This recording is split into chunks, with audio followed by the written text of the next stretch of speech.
अस्सलाम वालेकुम। कहानी को आखिर तक पूरा सुनिएगा और अगर आप चैनल पर नए हैं तो सब्सक्राइब ज़रूर कीजिएगा। मामू, ये क्या होता है? इस सवाल पर आप भी चौंक गए ना? बिल्कुल ऐसे ही मेरे साथ बैठी हुई मेरी कज़न्स भी चौंक गई थी।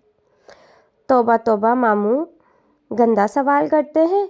मुझे बाज रखने के लिए बाकायदा मुझे कोनी मारकर खामोश रहने का इशारा भी दिया था, मगर मैं उन्हें ना समझी से देखकर रह गई। सबके रंग उड़ गए थे, लेकिन मामू बहुत सुकून से मुझे देख रहे थे। फिर मुस्कुरा कर मुझे पास बुलाया, प्यार से मेरे हाथ से काट लिया और उंगली रख कर बताया, यहाँ ये जो लफ्ज़ है ना, इसको ये जेंडर को बोलते हैं। आपका कार्ड होगा तो फीमेल आएगा, मेरा होगा तो मेल आएगा। उनके बतानों पर सारों में मुतमईन रही।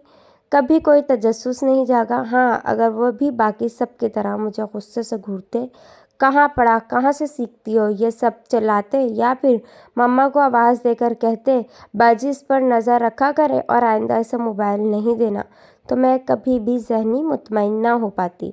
उन्होंने सबसे पहले मुझ पर गौर किया कि यह सवाल मेरे जहन में कैसे आ सकता है।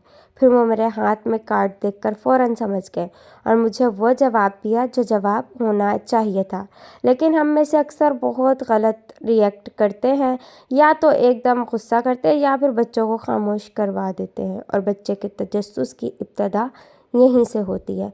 मगर यह समझने की कोशिश कभी नहीं करते कि बच्चे ने आखिर ये सीखा कहाँ से है। और ज़रूरी नहीं बच्चे का जो सवाल आप समझे हैं, बच्चा भी वही समझकर पूछ रहा हो। अपनी अकल को ज़हमत देने से पहले एक बार बच्चे की उम्र देखकर सोचा करें, कैसे मुतमईन कैसे करें, ताकि ये अपनी उम्र से पहले मुतजस्सिस ना हो और मासूमियत बरकरार रहे। अल्लाह हाफिज़।